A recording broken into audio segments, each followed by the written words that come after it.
Приветствую вас, дорогие телезрители! В эфире «Архивы памяти. Вечные главы истории ингушского народа».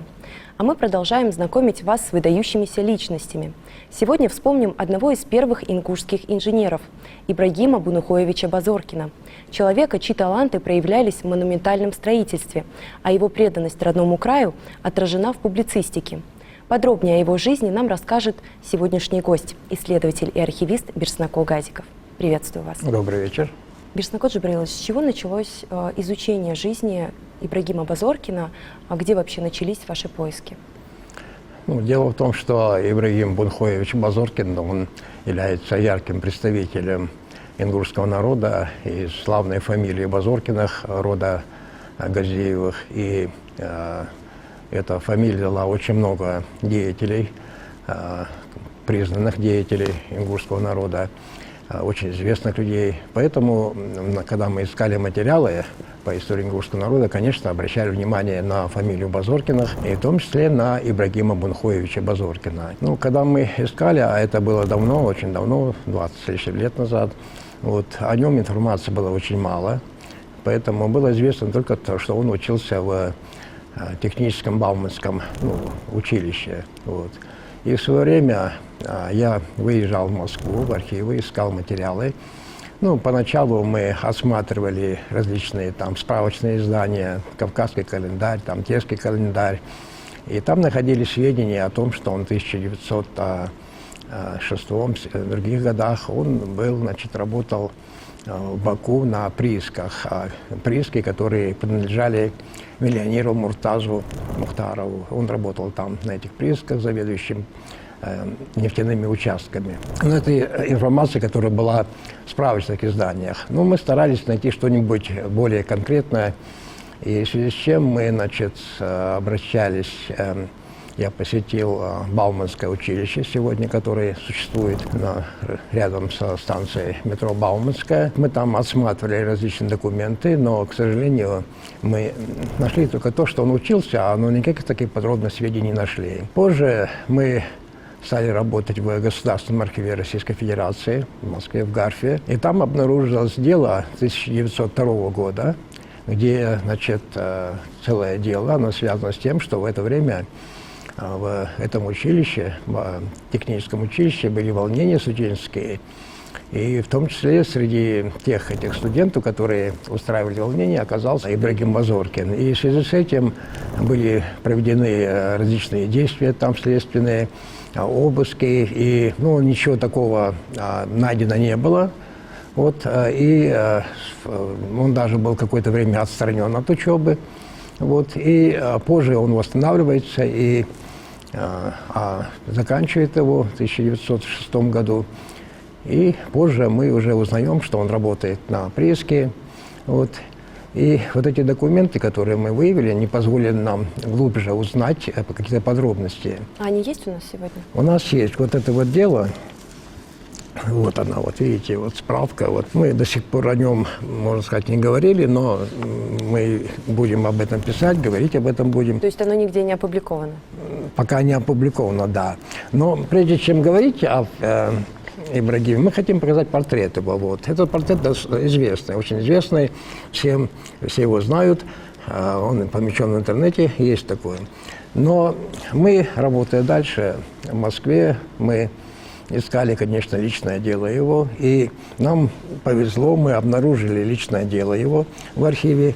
И посмотрите, какая фотография в этом деле. Это он молодой. Это дело связано с тем, что он заканчивает Владикавказское реальное училище в 1897 году. И мы взяли целое дело. И в этом деле, интересно будет посмотреть зрителям, посмотрите, свидетельство его, здесь оценки, здесь все, когда он учился в реальном училище. Здесь также, аттестат его. И, что интересно, здесь же, по окончании технического училища ему был выдан диплом. Диплом оформленный, как положено. Эти документы мы тоже собираемся публиковать. Здесь очень много подробных сведений о том, когда он родился и фамилия, значит, Муллы, который зафиксировал. Вот. Родился он в семье у Бунхо Базоркина, а мать его Зуго Дударова. Вот. Он хорошо учился. Вот. И после того, как он выучился, он в 1898 году поступает в техническое, императорское техническое училище, ну, современное Бауманское училище. И вот в связи с этим здесь есть интересные сведения о том, что в 1911 году были различные публикации антиингушские, в прессе были. И вот он, как патриот, как человек, который болел за интерес своего народа, выступил с ответом на вот эти вот негативные высказывания в адрес ингушского народа. И вот эта вот статья называется «К запросу о Зелимхане». Это 1911 год, это вот перепечатка, это была в газете «Терек», но перепечатка газеты «Пятигорское эхо». Вот. И мы ее приобрели. И вот здесь вот интересные вещи есть. Дело в том, что он, отвечая на все вопросы, говорит о том, что для развития ингушского народа властью мало что было сделано, потому что существовала только одна школа Надрановская, а потребность в школах, потребность в образовании была очень высокой. Он отмечает, что, как известно, на содержание экзаменационных отрядов, охраны железнодорожного полотна, Владикавказской железной дороги, содержание тюрем и тому подобное, многочисленных повинностей с ингушского народа взимаются большие налоги. 2% же налог, взимаемый с населения края для целей народного образования, слишком ничтожен, чтобы на таковые средства обеспечить школьное дело более или менее удовлетворительно. Не знаю я, о каких многочисленных людях, получивших высшее образование из среды ингушей, говорит записка. Нас, всех воспитанников высшей школы, можно пересчитать по пальцам. 1 юрист, 1 инженер, 2 агронома и ни одного врача. Вот тот многочисленный кадр людей с высшим образованием, о которых трактует записка. Это как раз та записка, которая вот с негативным высказыванием об ингушах. Недостаток людей с высшим образованием есть серьезная болячка ингушского народа. И эта острая нужда чувствуется теперь больше, чем когда-либо. А как мы, ингуши, пользуясь теми, в кавычках, многочисленными стипендиями, которые якобы были предоставлены в распоряжение ингушского народа, видно из ниже следующего факта, который ясно сам за себя говорит. Байчевский, сын бывшего правителя канцелярии начальника Тверской области, воспитывался в Московском императорском техническом училище на средства ингушского народа, получая единственную ингушскую стипендию в высших учебных заведениях. По окончании Байчевского стипендия была упразднена, якобы за неимением лиц из среды ингушей, желающих ею воспользоваться. Это было как раз в то время, когда я поступил в то же императорское техническое училище. Мне было в ней отказано по мотивам мне неизвестным. То есть в одно время, значит, на ту единственную стипендию, которая выделялась для нужд ингушского народа, для образования, ею воспользовались совсем другие люди. И вот ему пришлось поступить сам лично вот в это вот техническое училище, а сам он поступил. Ну и дальше он здесь интересно говорит, что вот это все необоснованные претензии к ингушскому народу, изображая их там разбойниками, вот, негативно, так сказать. И вот он здесь: существует для ингушей местный так называемый Горский словесный суд. Этот доисторический институт суда, упраздненный в Осетии, продолжает существовать в Ингушетии. Горский словесный суд состоит из одного председателя и 2 судей от народа, носителей местных обычаев. Председатель суда обыкновенно попадают люди без всякой юридической подготовки, часто даже безграмотные. Тут вместо правды и справедливости царствует полный произвол председателя суда и безграмотного переводчика. Такой суд у населения не может пользоваться авторитетом и не пользуется. Нужна реформа суда и введение суда присяжных. В то время, когда для охраны помещиков, фабрик и заводов требовалась стража в революционные дни, то таковая вербовалась из среды ингушской молодежи. А вчерашним разбойникам оказывали доверие. И эти, в кавычках, природные воры, к удивлению честного, исполняли свой долг. Ингушская молодежь шла, поддаваясь широким обещаниям Котляревских, гонимая голодом. Она шла также и на войну с Японией. И тут своей храбростью и отвагой, честным трудом перед неприятельским огнем обратила даже внимание японцев. Ингушская сотня была лучшей конницей в отряде генерала Мищенко. Таковыми были те разбойники при исполнении своего долга. о которых записка предлагает стереть с лица земли. То есть он говорит о том, что нельзя о народе говорить так. Дело в том, что ингуши хотят учиться, требуется образование.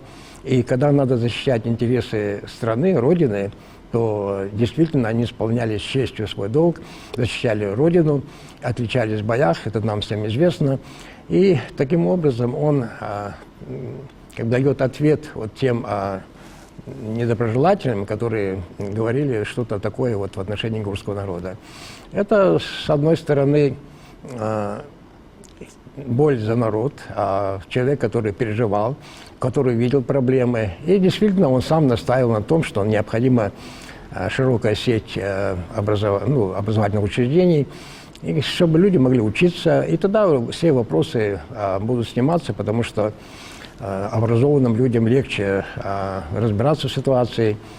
И вот эту проблему он поднимал ее. Но дело в том, что мы, когда были в Баку, мы пытались найти материалы, но на тот момент, когда мы были, мы не смогли найти материалы о нем. Я думаю, что будет еще поездка, и нам удастся найти материалы, связанные вот с бакинской деятельностью. Известно только, что он долгое время работал в системе нефтяной отрасли, я имею в виду. И вот по данным документов, здесь есть документ, где указано, что он в 1914 году живет и работает, находится в Грозном. И как раз он работает в системе нефтяных, так сказать, приисков Муртазы Мухтарова, то есть на приисках. Дальше мы имеем различную информацию, но она не подтверждается пока документами, поэтому мы не можем говорить точно. Но есть данные, так люди, по крайней мере, это пересказывают, что Ибрагим Базоркин принимал участие в строительстве суннитской мечети. Дело в том, что суннитская мечеть, она построена на средства Муртазы Мухтарова. Это Владикавказ, да? Да, в Владикавказе, да. Дело в том, что они в какой-то степени, Ибрагим и Муртаза, являлись родственниками по, так сказать, материнской линии, и были знакомы хорошо. И есть такая информация, но мы ее пока не можем подтвердить. Есть также информация о том, что под его руководством строился мост чугунный там в Владикавказе, что строилась мечеть, в селе Базоркино мечеть. Есть такие, информация, но она требует, конечно... Подтверждения нет официально. Подтверждения, необходимо поработать в архивах, найти материалы. Мы думаем, что это был очень образованный инженер. Многие его помнили, говорили о нем много. Но мы пока о нем можем говорить только, я, по крайней мере, основываясь только на тех документах, которые у нас есть сегодня. А в интернете пишут то, что он участвовал в строительстве подъездной дороги в курорт Арамхи. По этой теме нет никаких данных? Нет, пока нет. Но я имею в виду, это все информация, она, конечно, должна иметь основания, иначе бы люди не говорили бы об этом. Но для меня важно, конечно, чтобы под каждую такую мысль, чтобы был какой-то документ, какое-то упоминание в документе. Но я думаю, что мы сможем эти материалы еще найти, потому что, конечно, нам достаточно сложно, потому что мы ищем материалы не только об одном человеке, то есть очень большое количество людей у нас в ингушском народе, очень много ярких представителей, поэтому мы не всегда можем уделить время... Зацикливаться на одной личности. На одной личности, да, мы продолжаем работу. Но вы знаете как, дело в том, что когда ищешь, оно как... Ты даже когда планируешь конкретно что-то, получается так, что в процессе работы, когда ты выезжаешь, то появляется масса моментов, где ты переключаешься на какие-то другие вопросы, и что-то остается недоработанным. В процессе, конечно, потом приходится возвращаться. Такие люди, как Ибрагим Базоркин, они требуют более внимательного отношения, то есть изучения его, поиска конкретно. Дело в том, что в этом у нас есть надежда большая. Почему? Потому что многие документы, связанные с этой деятельностью, они, в принципе, сохранились. Просто нужно поработать, поискать. Одновременно надо поискать и в Владикавказе материалы, в Москве. Баку, да? В Баку, Владикавказ. да, это, видите, разная география большая, но она будет иметь успех. Почему? Потому что мы знаем, что есть материалы о нефтяной деятельности в Баку, очень большое количество. Вот, в архивах в Владикавказе также много информации.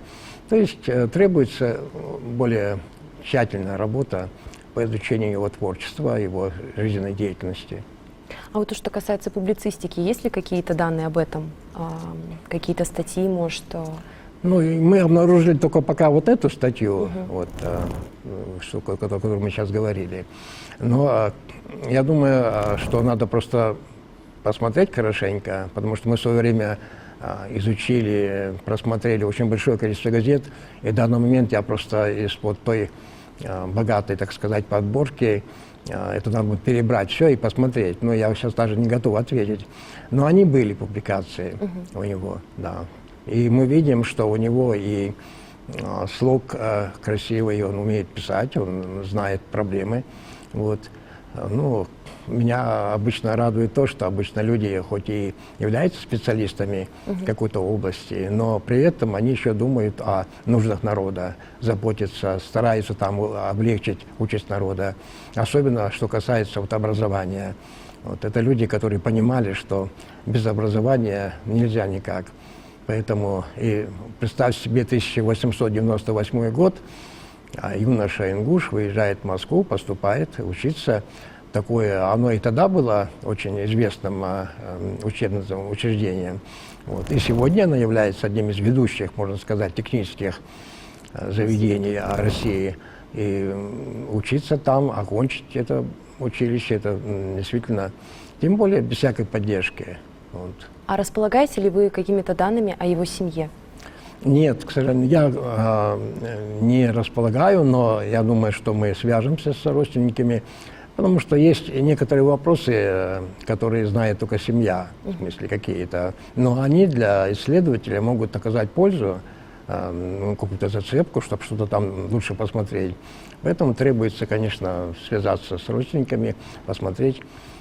Но даже если бы даже не связываться с родственниками, просто, если просто поработать конкретно по этой персоне, то нас ожидают успехи. Потому что то, что даже мы нашли, это не было результатом какой-то особенной работы. Это просто работа обычная по поиску вообще любых сведений, любой информации о представителях ингушей. И в том числе, вот видите, очень большое количество людей из фамилии Базоркиных, они попали в поле зрения, и у нас достаточно много материала о наших людях из этой фамилии. Но здесь, если мы раньше говорили о других людях, это большей частью представителей военного, так сказать, направления, да, офицеры, то в данном случае мы видим представителя такой мирной профессии, инженера, это очень... Мирный, но очень важный. Очень важно, да. Поэтому мы будем продолжать поиски и надеюсь, что в других передачах где-то, если мы сможем обнаружить новые материалы, мы с ними поделимся с зрителями и расскажем.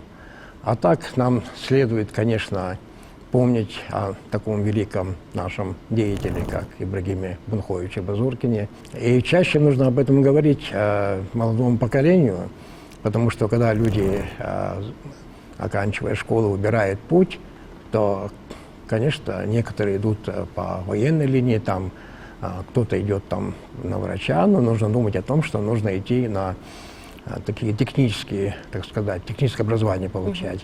Потому что сегодня век техники, и действительно нам это необходимо. Когда нам ждать публикацию? Публикация, мы помещаем данные материалы в свою книгу, 4-й сборник сведений об ингушах. Надеюсь, оно, если не в этом году, то в начале следующего года она выйдет. Вот, и мы собираемся, вот, потому что мы в передачах не можем, я бы мог здесь зачитывать всякие прошения, всякие вещи, там это все, но это займет много времени. Вот, а книги это более удобнее, можно напечатать, можно посмотреть, почитать. и узнать много нового для себя.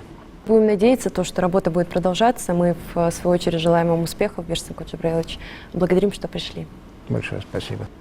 Жизненный путь Ибрагима Бунухоевича Базоркина – это яркий пример самоотдачи и преданности родному краю. Его вклад в развитие инфраструктуры и общественной мысли остается неотъемлемой частью истории Ингушетии. С вами были архивы памяти, вечные главы истории ингушского народа. До новых встреч!